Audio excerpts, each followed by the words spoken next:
मैं प्रकाश आपका स्वागत करते हैं आपके अपने करेंट हेवन के यूट्यूब चैनल पर। दोस्तों, आज है 19 जुलाई 2021 से जितने भी करंट अफेयर के क्वेश्चन बने हैं उसके साथ हम लोग डिस्कस करेंगे स्टैटिक जीके और प्लस रिलेटेड फैक्ट जो आपके सारे एग्जाम्स के लिए मैक्सिमम या फिर कह लीजिए जितने भी वनडे एग्जाम्स होते हैं चाहे वो जिस लेवल के हों। यूपी तिपिल एससी का एग्ज़ाम होने वाला है, आपका TET C TET super TET होने वाला है और मैक्सिमम रेलवे के पेपर एसएससी के पेपर जो होते रहते हैं सब एग्ज़ाम्स के लिए बेहद ही इम्पॉर्टेंट सेशन होता है। ये डेली 6 बजे होता है सुबह मॉर्निंग में, तो अब इसे डेली फॉलो किया करिए। कल ये सेशन नहीं आया था, बाय द वे मेरा थोड़ा सा तबीयत अच्छे नहीं थे, लेकिन फिर भी हम उसको बनाने की कोशिश कर रहे थे और नहीं आ पाया फाइनली। लेकिन अब ये डेली सेशन रहेगा दोस्तों, डेली 6 बजे आता है, तो अब इसे डेली फॉलो करिए। आपको बेहतरीन तरीके से यहाँ से सीखने को मिलेगा और अब सारे एग्ज़ाम्स के लिए स्टैटिक जीके भी आपका तैयार होता चलेगा। चलिए, आज का पहला क्वेश्चन है, हाल ही में किस राज्य में गर्भवती महिलाओं के लिए कोविड टीकाकरण अभियान मातृ कवच शुरू हुआ है दोस्तों। मातृ कवच नाम का अभियान, यह पहले याद रखेंगे किस लिए है, ये गर्भवती महिलाओं के लिए है। सेम इसी प्रकार एक और अभियान शुरू हुआ था, वह मध्य प्रदेश सरकार द्वारा शुरू शुरू किया गया था, जिसका नाम था दीदी वाहन सेवा। दीदी वाहन सेवा में क्या था दोस्तों, उस समय भी लॉकडाउन लगा था। उसमें जो गर्भवती महिलाएं हुआ करती थी झाबुआ डिस्ट्रिक्ट में, मध्य प्रदेश के झाबुआ डिस्ट्रिक्ट में केवल यह नियम लागू हुआ था कि गर्भवती महिलाओं को फ्री एम्बुलेंस सेवा घर तक दिया जाएगा, घर से हॉस्पिटल तक और हॉस्पिटल से घर तक। यह केवल और केवल झाबुआ डिस्ट्रिक्ट में दीदी वाहन सेवा मध्य प्रदेश में शुरू किया गया था गर्भवती महिलाओं के लिए। सेम उसी प्रकार का यह भी योजना है दोस्तों, मातृ कवच। यह किस राज्य सरकार द्वारा शुरू किया गया है, तो बताएंगे केरल राज्य सरकार द्वारा यह शुरू किया गया है। दोस्तों, इसमें क्या है, कोविड-19 से संक्रमण के खिलाफ राज्य की सभी गर्भवती महिलाओं का टीकाकरण करने हेतु केरल सरकार ने यह मिशन स्टार्ट किया है, जिसमें कह लीजिए कि जितने भी हॉस्पिटल्स होंगे आपके केरल में, उन सब में यह धीरे धीरे करके यह चीज़ें स्टार्ट हो जाएंगी। अभी कुछ हॉस्पिटल में, कुछ एकाक हॉस्पिटल में स्टार्ट हुआ है, जिसमें कि यहाँ इसमें सौ स्टार्टिंग में 100 गर्भवती महिलाओं को यह टीकाकरण बिल्कुल मुफ्त दिया जाएगा और बाकी धीरे धीरे यहाँ के जो सीएम हैं आपके पिनराई विजयन, उनके द्वारा आश्वासन दिलाया गया है कि धीरे धीरे सारे हॉस्पिटल में केरल के यह मातृ कवच योजना स्टार्ट हो जाएगा। अब यहाँ पे केरल की बात हुई है, तो केरल के बारे में आपको सब कुछ बताते हैं जितना करंट से रिलेटेड है, ठीक है। तो कैपिटल यहाँ का है तिरुवनंतपुरम, सीएम यहाँ के पिनरई विजयन और आरिफ मोहम्मद खान दोस्तों गवर्नर हैं। यहीं पर दोस्तों प्रोजेक्ट के फोन का ऐलान किया गया था, जिसके थ्रू गरीबी रेखा से नीचे के लोगों को नेट देने की प्रोग्राम बनाया गया था। तिरंगा पहल के तहत रैपिड स्क्रीनिंग शुरू की गई थी केरल में। कोविड-19 रोगियों की सेवा के लिए कर्मी रोबोट या फिर कर्मी बोट रोबोट लॉन्च किया गया था। ब्रेक द चैन कार्टून अभियान केरल में शुरू हुआ था। अनाईमुडी, शोला, पंबन, मतिकुटा, रेखी नेशनल पार्क यहाँ पर स्थित है, ये चीज़ याद रखेंगे। यहीं पर दोस्तों शांत घाटी भी स्थित है और पेरियार वन्यजीव अभ्यारण्य भी केरल में स्थित है दोस्तों पेरियार नदी एक है और पेरियार लेक भी केरल में ही स्थित है दोस्तों आप सुनते होंगे ओणम त्यौहार, ओणम जो कि नौका दौड़ से संबंधित है, वो भी केरल का ही है, बहुत फेमस है डांस दोस्तों, याद रखेंगे। दोस्तों वन स्कूल वन आईएएस योजना और परिवर्तनम योजना यहीं पे स्टार्ट हुआ था, याद रखेंगे। दोस्तों यहाँ पर स्कैन पीडिया ऐप लॉन्च किया गया था, जिसके थ्रू सर्प के जो सर्पदंश लेते हैं, सर्प के जारे से पूरी जानकारी दिया जाएगा उस एप्लीकेशन के माध्यम से। लोक कला उत्सव 2021 में यहीं पर शुरू हुआ था दोस्तों, 2021 में यहीं पर शुरू हुआ है, मतलब पहली बार ये मनाया गया है 2021 में लोक कला उत्सव, जो कि 7 दिनों का है दोस्तों, याद रखेंगे। बड़े होटलों को यहाँ का उद्योग दर्जा मिल गया है। परिवर्तन योजना यहीं पे शुरू हुआ था। केरल, कर्नाटक और झारखंड का राजकीय पशु तीनों का हाथी है, याद रखेंगे दोस्तों, एलिफेंट। यहाँ की लोकसभा सीट है 20, राज्यसभा सीट है 9 और विधानसभा सीट है दोस्तों 140, जो कि मैक्सिमम एग्जाम्स में पूछा जाता है। चलिए अगले प्रश्न की तरफ चलते हैं। हाल ही में भारत ने त्रिपक्षीय अभ्यास टीटीएक्स शुरू किया है दोस्तों। यह किन दो देशों के साथ यह अभ्यास वर्चुअली किया गया है दोस्तों, बता देंगे किन दो देशों के साथ भारत ने इसे फाइनल किया है, एक तरह से कह लीजिए वर्चुअली।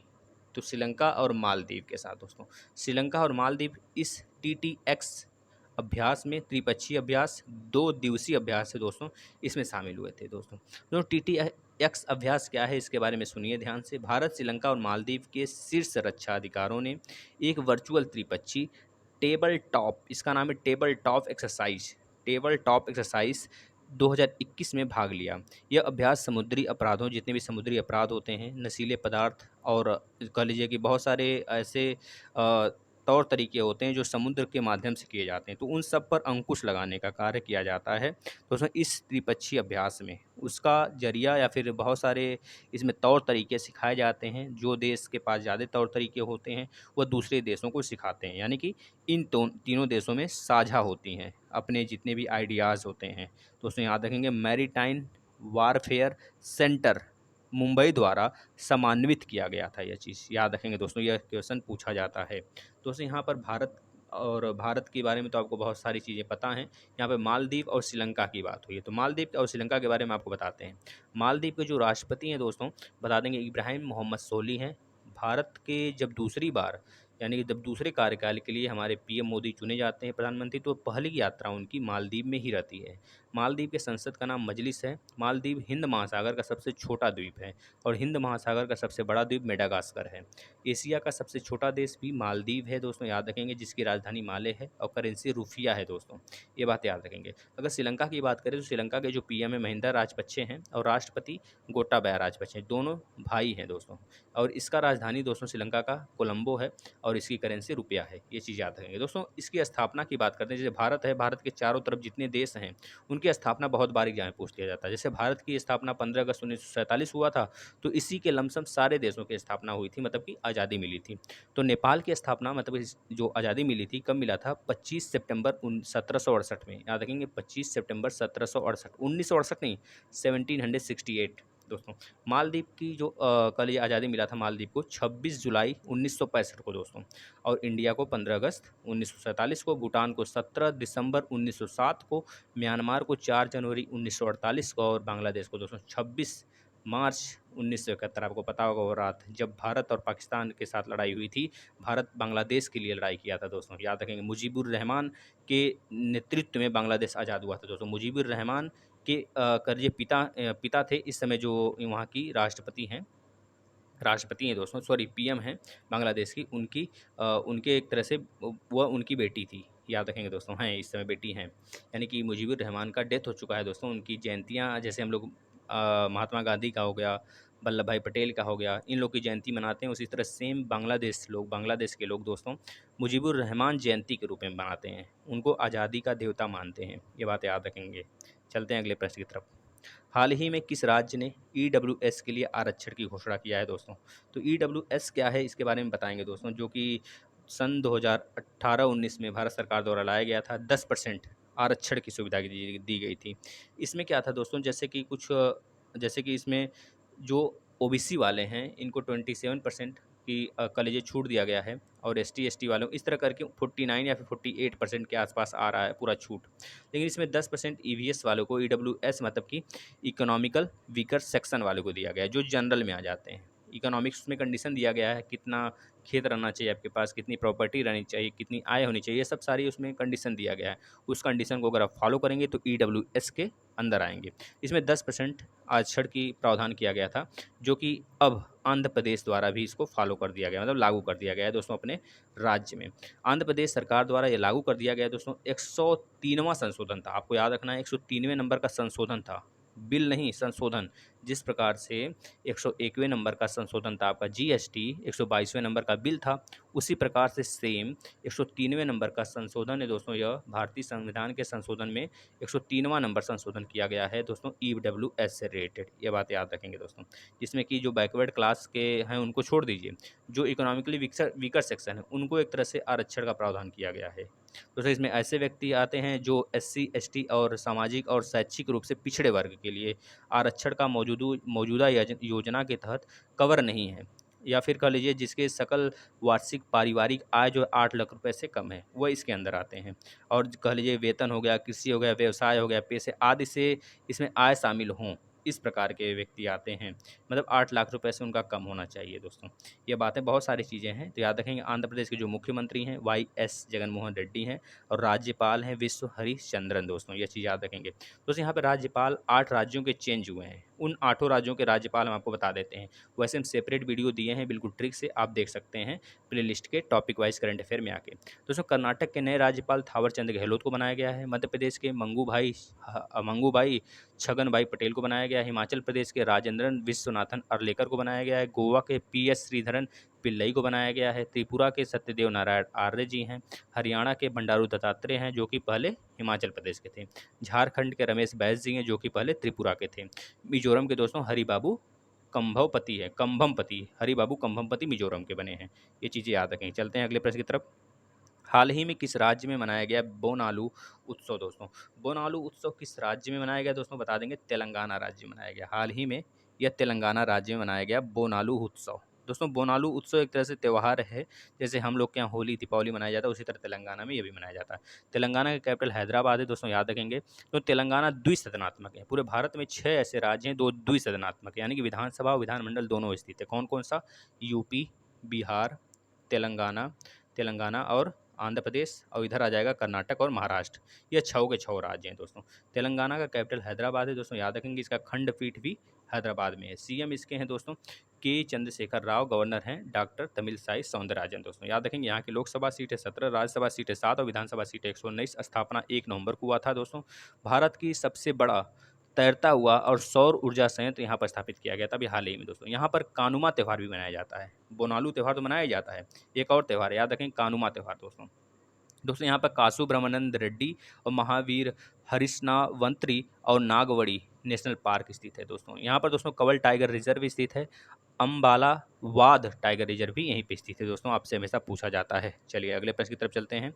हाल ही में ममन नून हुसैन का निधन हो गया दोस्तों, यह कौन थे? तो बता देंगे दोस्तों, यह पाकिस्तान के पूर्व राष्ट्रपति थे दोस्तों। यह पाकिस्तान के पूर्व राष्ट्रपति थे जिनका हाल ही में निधन हो गया है। ये बात याद रखेंगे दोस्तों। भारत और पाकिस्तान के बीच में रेड रेड क्लिफ लाइन है, याद रखेंगे। और भारत और पाकिस्तान के बीच में एक सबसे पश्चिमी शोर जो गुजरात में स्थित है दोस्तों, जिस पे विवाद है, उसका नाम है सर क्रिक। एक लेक है जिस पर विवाद है दोस्तों, याद रखेंगे। आज भी वह विवादित क्षेत्र है जिसपे कि पूरा तरीके से भारत का अधिकार है। नेक्स्ट क्वेश्चन, हाल ही में भारत के किस शहर में पहली बार चलेगी पॉड टैक्सी? दोस्तों किसके बीच चलेगी, किस 2 शहरों के बीच में चलेगी, आपको यह बताना है। पहले बताना है किस शहर के अंदर यह चलाया जाएगा पॉड टैक्सी दोस्तों। बताएंगे नोएडा में। कहाँ दोस्तों? नोएडा में चलाया जाएगा। नोएडा में चलाया जाएगा। और कहाँ पे, किसके बीच में दोस्तों? नोएडा और फिल्म सिटी के बीच में। नोएडा हवाई अड्डा और फिल्म सिटी के बीच में यह चलेगा दोस्तों। इसका हम आपको कुछ चीज़ें बताते हैं, जैसे कि इसको बनाने में लागत जितना लगा है 862 करोड़ रुपए लगा है दोस्तों। और यह मात्र 14 किलोमीटर की दूरी तय करेगी। जिस प्रकार से मेट्रो कुछ दूरी तय करती है शहर के अंदर, उसी प्रकार से यह भी कुछ दूरी तय करेगी दोस्तों। यह भारत की पहली पॉड टैक्सी सेवा होगी दोस्तों। यह अनेकों एग्जाम में आपसे पूछ सकता है ना, याद रखेंगे दोस्तों। चलिए अगले प्रश्न की तरफ चलते हैं। हाल ही में दानिश सिद्दीकी का निधन हो गया दोस्तों, यह कौन थे? तो बताएंगे भारतीय फोटो पत्रकार थे दोस्तों। ये भारतीय फोटो पत्रकार थे। कौन थे? भारतीय फोटो पत्रकार। इसके साथ दोस्तों इनको पुलित्जर पुरस्कार से भी नवाजा जा चुका था। ये बात भी याद रखेंगे, इनको पुलित्जर पुरस्कार से भी नवाजा जा चुका है। इस वजह से ये और ज़्यादा इंपॉर्टेंट हो जाते हैं दोस्तों। चलते हैं अगले प्रश्न की तरफ। चलिए क्वेश्चन नंबर 8 देखिएगा। हाल ही में विश्व अंतर्राष्ट्रीय न्याय दिवस कब मनाया गया? तो हाल ही में विश्व अंतर्राष्ट्रीय न्याय दिवस जो मनाया गया दोस्तों 17 जुलाई को मनाया गया। कब मनाया गया दोस्तों? 17 जुलाई को मनाया गया। ये इंपॉर्टेंट डेज आपके सारे एग्जाम्स के लिए महत्वपूर्ण होते हैं, आप इसे याद रखेंगे दोस्तों। अंतर्राष्ट्रीय अपराध न्यायालय जो कि ICC है के काम को समर्थन और मान्यता देने के लिए 17 जुलाई को यह विश्व स्तर पर मनाया जाता है दोस्तों, याद रखेंगे। यह दिन 17 जुलाई 1998 को रोम संविधि को अपनाने की वर्षगांठ का प्रतीक है। ये बात भी याद रखेंगे दोस्तों। 120 राज्यों ने रोम में एक कानून को अपनाया था। इसे अंतर्राष्ट्रीय आपराधिक न्यायालय के रोम संविधि के रूप में जाना जाता था। उसी दिन को यादगार बनाने के लिए यह 17 जुलाई को हर वर्ष मनाया जाता है। ये बात याद रखेंगे।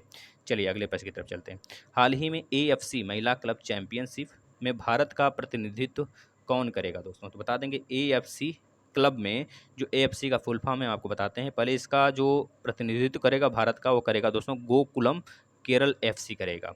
AFC का फुल फॉर्म होगा दोस्तों अखिल भारतीय फुटबॉल महासंघ, यानी AIFF। आपने सुना होगा AFC मतलब कि अखिल भारतीय अखिल फेडरेशन कह लीजिए, अखिल फेडरेशन कॉर्पोरेशन एक फुटबॉल क्लब है दोस्तों, जिसका प्रतिनिधित्व गोकुलम केरल एफसी करेगा। मतलब ये एक टीम है। ये भारतीय स्तर का जो होगा, भारतीय स्तर पर नहीं, विश्व स्तर पे होता है। तो विश्व स्तर पे होने होगा जो, इस पे भारत का जो प्रतिनिधित्व करेगा दोस्तों, गोकुलम केरल एफसी। ये क्लब है एक तरह से, यह भारत की तरफ से प्रतिनिधित्व करेगा दोस्तों, आपको पता होना चाहिए। चलते हैं कल के क्वेश्चन की तरफ, जो आपसे पूछा गया था, हाल ही में किसे बनाया गया राज्यसभा का नेता? दोस्तों बता देंगे, पीयूष गोयल जी को बनाया गया। और आज का क्वेश्चन ऑफ द डे, हाल ही में कौशल भारत मिशन की कौन सी वर्षगांठ को पीएम मोदी ने संबोधित किया? दोस्तों आपको यह बताना है, इसके बारे में सब कुछ लिखना है दोस्तों। अगर आपको वीडियो सेशन अच्छा लगता है तो आप डेली 6 बजे फॉलो करिए। इसके बाद आपको चैलेंज देते हैं दोस्तों, आप खुद खुद कहोगे, पेपर देकर आओगे दोस्तों, इसमें से सारे के सारे प्रश्न पते हैं, स्टैटिक जीके के, करंट अफेयर के, सब कुछ इसी में से दोस्तों। मंथली करंट अफेयर भी आता है, टॉपिक वाइज भी करंट अफेयर आता है।